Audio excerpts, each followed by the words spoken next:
আপনি কি বলেছেন বা তাদের তরফে কি বক্তব্য আপনার কাছে ছিল যতক্ষণ আমাদের সাথে বলা সম্ভব?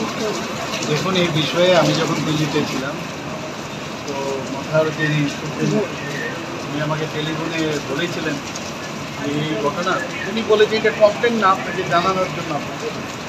আমি ওনাকে বলেছিলাম আমি আগরতলায় গিয়ে আমি চিফ সেক্রেটারি মহোদয়কে বলবো, বলে বিষয়টা আমাকে জানিয়ে মানে জেনে আমাকে যেন জানায়। তো সেই অনুযায়ী আমি যেদিন এলাম এখানে, সেদিনই আমি চিফ সেক্রেটারি মহোদয়কে ডাকলাম এবং উনি এখন আমাকে এই বিষয়ে অফিসিয়ালি জানাননি কিছু।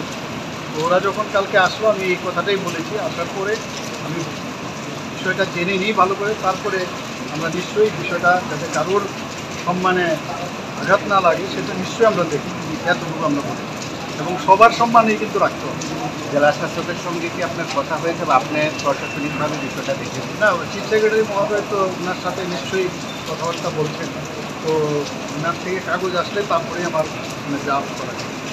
বিষয়টা হয়তো বা একটা কমিউনিকেশন গ্যাপও হতে পারে, কারণ এরকম তো হওয়ার কথা না, এরকম হওয়ার কথা না। যদি হয়ে থাকে তাহলে সেটাকে কিভাবে আমরা আগামী দিনে সেটাকে সমাধান করা যায়, একটা কোর্ডিয়াল অ্যাটমসফিয়ার আমরা সব জায়গায় চাই, এই ধরনের না হওয়াটাই বাঞ্ছনীয়।